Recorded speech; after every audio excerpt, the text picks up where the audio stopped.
প্রথমে তো বলতে চাই শুভ জন্মদিন আমার প্রিয় নেত্রী, আমার ভালোবাসার মানুষ, আপনাকে শুভ জন্মদিন। আমি চাই পুরা বিশ্বের মানুষকে জানাতে যে বাংলাদেশে ওনার মতো কোনো নেত্রী ছিল না এবং আগামীতেও আসবে না। নেত্রী বলতে একজনকেই বুঝি, একজনকেই জানি, যিনি বাংলার ওই যে জননী বলে একটা কথা আছে না, উনি হচ্ছেন সেই মানুষটি। এখন উনি চলে গেছেন আগস্টের 5 তারিখ। সেদিন থেকে আজ অবধি এমন কোনো রিক্সাওয়ালা নাই ওনার জন্য কাঁদেনি। যে কোনো মানে ইয়াতে মনে করেন যে রিক্সা থেকে শুরু করে একদম নিম্ন থেকে একদম উচ্চ লেভেল পর্যন্ত যত মানুষ আছেন সবার চোখে পানি। আমি শুধু বলতে চাচ্ছি না শুধু আমি ওনার জন্য কান্না করছি এটা না, ওনার জন্য প্রত্যেকটা মানুষই কাঁদছে। আর সেই মানুষগুলো কারা? যারা বঙ্গবন্ধুকে ভিতরে লালন করে এবং ওনার আদর্শকে লালন করে, তারাই কিন্তু ওনাকে ভালোবাসেন। আর ভালোবাসেন না কারা জানেন? রাজাকার যারা, তারাই ভালোবাসেন না। শুধু প্রিয় না, মানে একজন বলতে পারেন যে মনের ভিতরের মানুষ, অন্তরের মানুষ, ভালোবাসার মানুষ। আসলে ওনার মতো প্রথমেই বলছি, মাননীয় শেখ হাসিনার মতো নেত্রী এই বিশ্বের দরবারেও একজন নাই। আমার কাছে মনে উনি সেরা। আর ওনাকে হারিয়ে এখন দেশের মানুষ টের পাচ্ছে যে কতটা কষ্ট হচ্ছে।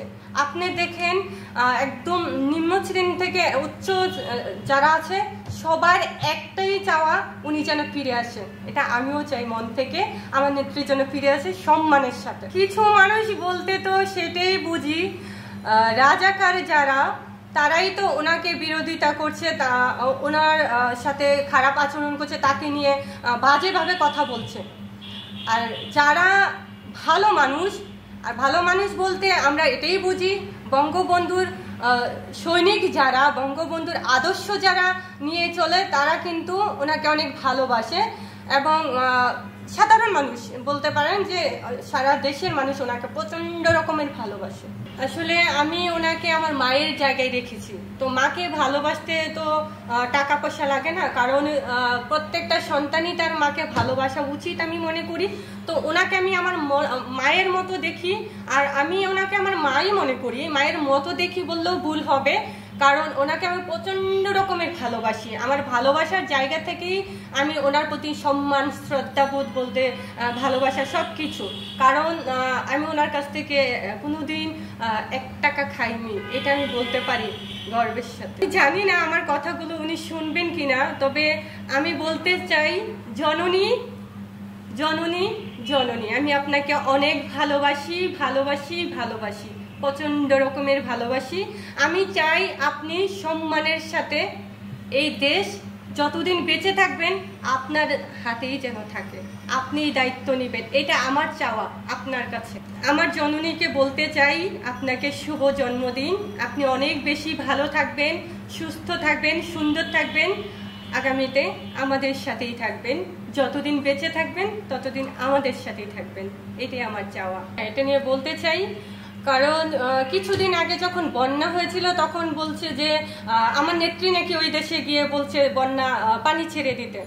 তো সেটা যে ভুল প্রমাণ হলো এই ইলিশ মাছের দেয়ারটাতে বোঝা যায় যে এটা যে ভুল প্রমাণ ছিল। কারণ আমার নেত্রীর কথায় তারা যদি বন্যার পানি ছেড়ে দিত, তাহলে কিন্তু যারা নতুন সরকার আছেন তারা কিন্তু এতদিনে অলরেডি বুঝতে পেরেছে যে এটা আমার নেত্রীর কাজ ছিল না, এটা অটোমেটিক এমনি হয়ে গেছে।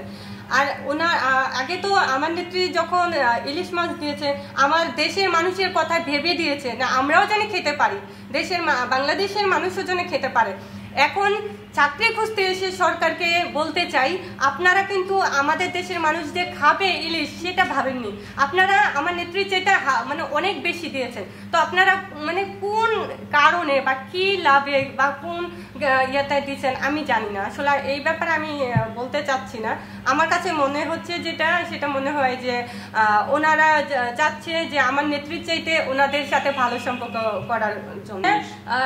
ইলিশ মাছ দিচ্ছে ভারতে, কারণ হচ্ছে তাদেরকে হাত রাখা ওনারা প্রয়োজন মনে করছে, কারণ তারা ভাবে যে ভারত হাতে থাকলে দেশ পেয়ে যাবে, মানে দায়িত্ব পেয়ে যাবে দেশ চালানোর। আসলে না, ভারত না অকৃতজ্ঞ না। আমার নেত্রীর প্রতি তাদের কৃতজ্ঞতার বোধ আছে। আর আরেকটা বিষয় হলো যে উনি বঙ্গকন্যাকে না সবাই ভালোবাসে, সেই ভালোবাসার বিনিময়ে কৃতজ্ঞতা বোধ থেকেই ভালো সম্পর্ক রেখেছে। নতুন সরকার যদি মনে করে থাকে যে অনেক ইলিশ দেওয়ার পরে তাদের সাথে ভালো সম্পর্ক রাখবে, এটা ভুল। আপনাদের আশা কখনই পূরণ হবে না। আমি আপনাদেরকে বলতে চাই, চাকরি খুঁজতে এসে সরকার আমি আপনাকে একটু বলতে চাই, আজকে যারা সরকার মানে দায়িত্ব পালন করছে তাদের কিন্তু ন্যূনতম যোগ্যতা নাই। যেমন ওরা কিন্তু সরকারি চাকরি পাওয়ার যোগ্যতা ছিল না বলে তারা কি করতো, মানে ভার্সিটির হলে থাকতো। তো হলে ছিল, তাদের চাকরি পাওয়ার কোনো যোগ্যতা নাই, খেয়ে না খেয়ে দিন পার করছিল হলে বসে। তো যারা বেকার থাকে তাদের মাথায় মানে অনেক বাজে চিন্তা থাকে। তো ওই জায়গা থেকেই তারা আন্দোলন শুরু করেছে। তো মানে আন্দোলন যারা ইস্যুটা তৈরি করেছে তারা ভাবছে যে এই অপদার্থ অযোগ্যদেরকে কাজে লাগায়, কারণ তারা তো সারাদিন রাত এই মেসে পড়ে থাকে, মানে হলে পড়েছিল, কারণ তাদের তো কোনো চাকরি পাওয়ার যোগ্যতাই নেই। তো সেই চাকরি পাওয়ার যোগ্যতা যাদের নাই তারা কি করে দেশ চালাবে, এটা বলেন আপনারা শুধু আমাকে। আমি দেশের কাছে, জাতির কাছে জানতে চাই, জাতীয় মনে হয় জানতে চাই যে চাকরি খুঁজতে এসে সরকার হয়ে সরকারটা কখনো কি সরকার হতে পারবে? আদৌ মনে হয় না। ওরা কি করে দেশ চালাতে পারবে? তারা তো শুধু ফেসবুকে নিত্য প্রয়োজনীয় জিনিসপত্রের দাম কমায়, বাস্তবে তো কমাতে পারে না, কারণ তারা তো ফেক সরকাররা কখনো কি বাস্তব ভালো কিছু করবে? এটা তো মনে হয় না। কারণ দেখেন ডক্টর ইউনূস উনি কিন্তু এই যোগ্যতাটাই রাখে না।